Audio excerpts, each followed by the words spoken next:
How can you tell if a manga is good? Well, first, you need a premise.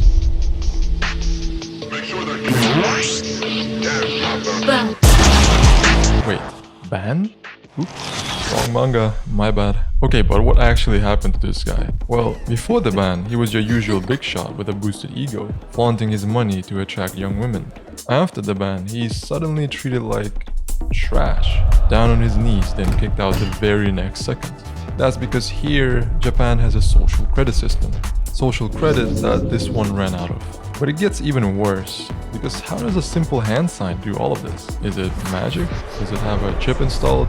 No. This whole interaction was monitored by one of the hundreds of cameras in the building and live streamed to thousands of people. That's because here, Japan is also a surveillance state. So I'm in Shinagawa Station here in Tokyo, and I've never noticed this before.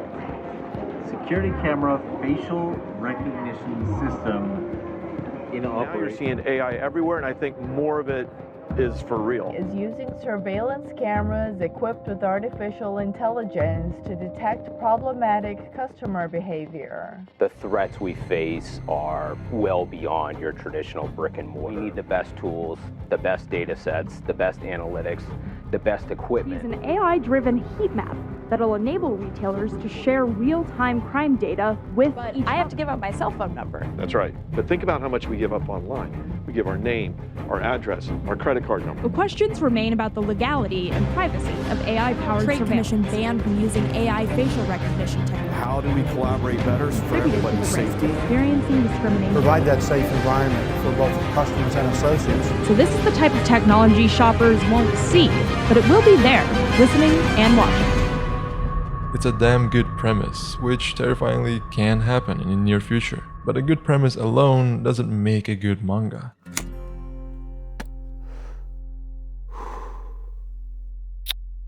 Yutaro Urashima is a 15-year-old delinquent. He constantly gets into trouble, even with people who are way older than him. Yutaro doesn't care about seniority, because his respect is earned only through good deeds and following rules. Specifically, the rules of adulthood he wrote down in his book. That old man? He was smoking in a school zone, behavior completely unacceptable to Yutaro. So now he has a new rule to add. Don't do bad things, even when no one is watching, especially smoking. That's 38 rules so far, but why is a 15-year-old obsessed with becoming an adult? Well, that's because the last time he got into trouble so bad that for the first time in his life, Yutaro had to see his father bow his head to another person. Yutaro, why did you fight? Even I have my pride, I can't let them humiliate me. Fighting over something like that is what children do. Yutaro, become a proper adult. Time won't do it for you. Fight for your adulthood. His father died 6 months later. A stray cat in the middle of the road. It's clueless. Left on its own, it will inevitably get ran over. If Yutaro walked away, nobody would care. After all, nobody is watching. And that's exactly why Yutaro decides to save it.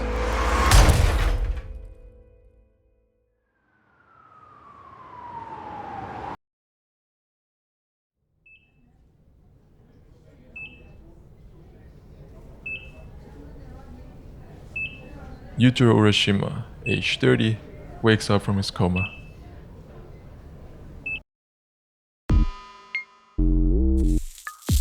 With the beard gone, Yutaro can finally resume his journey to adulthood. Smartphones? The Reiwa era? Some new system that funded his whole stay in the hospital? What about his education? He didn't even graduate high school yet? Jobs? That's a lot to take in. Calm down, one step at a time.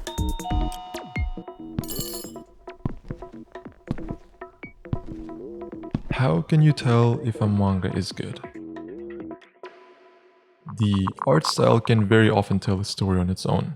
Usually though, it's described in a very general manner. Cute, realistic, or beautiful. But in a manga, there's one stylistic element that stands out the most to me. It's the eyes. Eyes can do a lot. They can tell you a character's personality. If they're honest or scheming, calm or hot-headed. Eyes can tell you if someone's a hero or a villain, the main character or side character. But if you zoom out, they also hint at how the story is supposed to feel. Oshinoko's endless galaxy is the one to envelop you whole and leave you in a state of captivity and worship. Blue locked mechanical spirals that convey the self-dissociation when winning is the highest priority. Now, what kind of eyes does War of Adults have? I guess she's a bit too far away. Let's take a closer look. Oh. Humans are evolved to track the eyes of the person they're speaking to. It's why keeping eye contact is widely linked to confidence, whereas hiding your gaze and looking down or away is thought to be asocial. That's because you can't read a person if you don't see their eyes. But this is even worse. This lady is Yuteru's neighbor. She heard that Yuteru got discharged, so she came with gifts to congratulate him. Everything points towards her just being a really nice person. But this whole sequence for some reason just left me uneasy. When I read this for the first time, a single thought crossed my mind. She's almost human.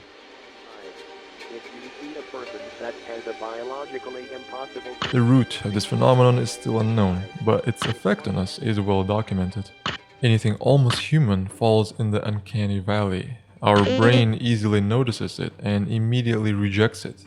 At this moment, our heart rate spikes. There's a discomfort in the stomach, and we need to find out very soon what exactly is wrong with this person. What they said is nothing out of the ordinary. It's... Yuteru is briefly confused, but quickly moves on with his day. There's a lingering question that wasn't asked. This immediately builds tension, and as we begin to explore more of this world, it becomes impossible to ignore.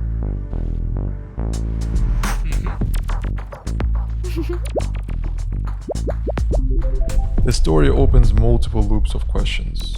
Why is everyone so performative? What does the hand sign mean?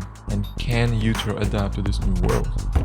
This could be when we find out. Yuteru was asked to meet by Mr. Kuroda. He's a salaryman that saved our protagonist 15 years ago upon seeing the tragic incident. The salaryman who saved the boy who saved the cat. Except, in the present day, Mr. Kuroda is leading a political party. He apparently really admires Yuteru, but not just because he risked his life to save a cat. Kuroda found Yuteru's Rules of Adulthood book. He became his Bible. There are two kinds of leaders in this world. Ones who doubt themselves and ones who don't. The easiest way to tell is by listening to what they say. Kuroda imagines a world where people aren't judged by their education or income, but rather by their virtuous behavior. In other words, how good they are of a person. A society of true fairness where people like Yuteru are recognized and valued. You can feel the unwavering confidence in Kuroda's words, which means you can also sense the pattern. Utopian promises and simple slogans, all of it points to one thing. Kuroda doesn't doubt himself. You would prefer the human race to endure, right? You're hesitating. Yeah, well, Yes? I don't know. I would, This is a long hesitation. This is a long hesitation. There's so many questions implicit in this. Should the human race survive? Yes. Okay. But Yuteru, on the other hand, isn't sure about any of this. He was just lucky that his heroic act was shown on TV. How many good people go unnoticed every day? That's what he thinks. What if such things no longer went unnoticed? What if we could make sure some minor good deeds, too small for TV, did not go unseen?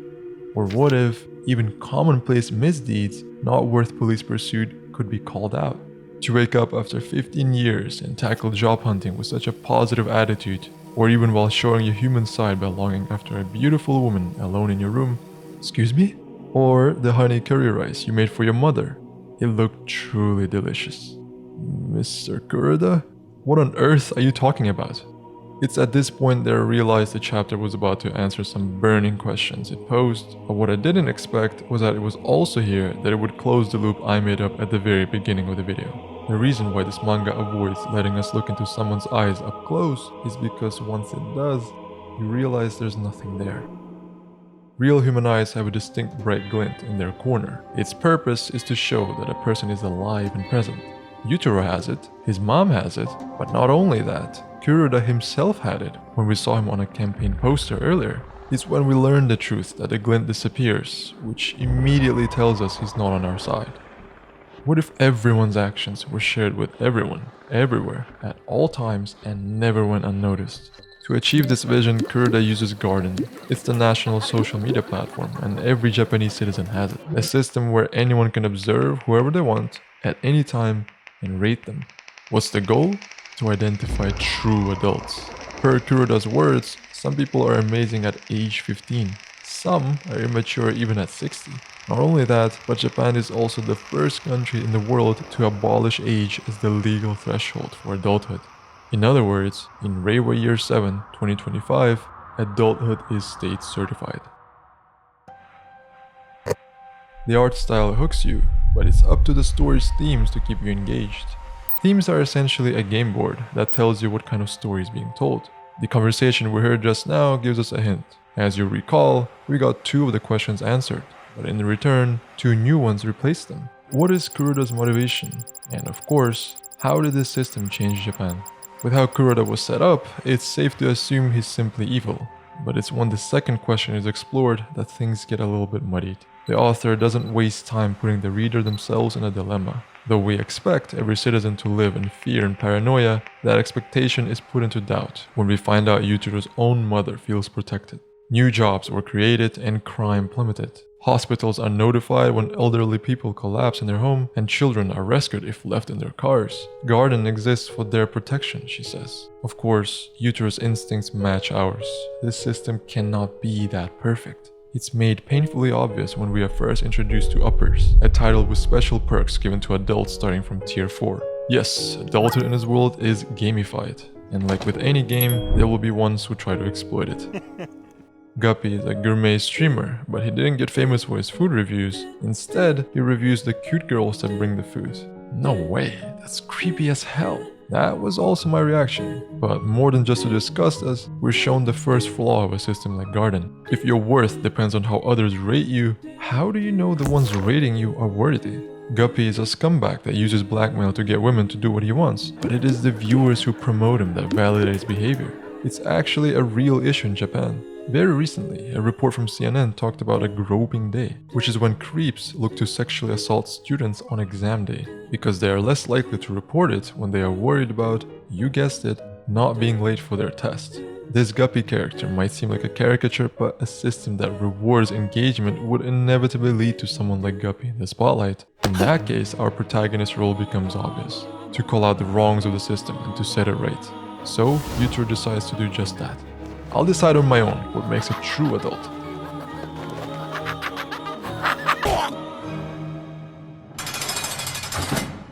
A needed reality check. After all, Yujiro is still just a 15-year-old kid. He doesn't know how to be an adult himself, let alone have the knowledge to overthrow a whole system. But this isn't just for the sake of realism. A common mistake in writing is spawning whatever necessary traits the protagonist needs at the moment. The most blatant offenders are often power fantasy stories, because the theme usually boils down to, I'm weak so I need to become strong. That's why a good author, well, for one, doesn't write power fantasies, but more than that, they respect their character's strengths and flaws. Yujiro will get his moment to shine, but just this one time, he needs to get bailed out. Yujiro's savior is apparently this mysterious man in a suit who, interestingly, looks very similar to a certain dead-eyed, middle-aged smoker in a suit from another manga. He introduces himself with a business card. Whoever Shinobu Inukai is, you can tell he's old school. Except, in this world, being old school is a political statement. Shinobu is a tabloid journalist. He writes exposés on people that, if scandalous enough, could ruin their entire life. One of those he wrote on the pervert we met earlier, which completely shifted the public's opinion on Yujiro from a savage to a hero. So, while this destroys Guppy's life, Yujiro is hailed as a good guy, which is what lets him leave jail. But even though Shinobu is smart, he's also cunning. The reason he saves Yujiro isn't out of kindness. You see, Shinobu knows the system in and out, and he hates it even more. His journalistic senses tell him that the man behind the system is extremely shady, and what better person to recruit for his mission than the one who founded it. Yujiro tries to push back, saying Shinobu's methods go too far. How naive. Punching someone is okay, but leaking their address isn't? Aren't your standards just as random? Excuse me? Does drawing blood cross the line? Or is it broken bones? Is only death out of bounds? What amount of violence is just right for you? Can you judge better than the law or the world at large? If you think that highly of yourself, you're one childish hero. This trope is bread and butter for dystopian satire. The overreaching status quo, the tired mentor who wants to bring it down, at the center of it all, the naive hero who needs to choose for himself. It's a trope that works because it denies you a comfortable answer. A trope that blurs good and evil and makes you doubt everything. But what makes this manga stand out from the rest is the question that our protagonist started his journey with, and the premise of the story. What makes a real adult? Ask any 10 people on Earth, you'd get 10 different answers. And the story reflects that. Every new character brings a different philosophy that reframes your thinking. Do you follow the rules, or do you sometimes have to break them? Is it just to use your power if you were given it? Do your academics determine your worth? Can you run from unfair consequences? These questions Yutaro has to face head on, all while at the same time contemplating his father's last words. And on the flip side, you, the reader, the one observing but the one who's not given a clear right or wrong side. No black or white. It's a scary world. But aren't you curious?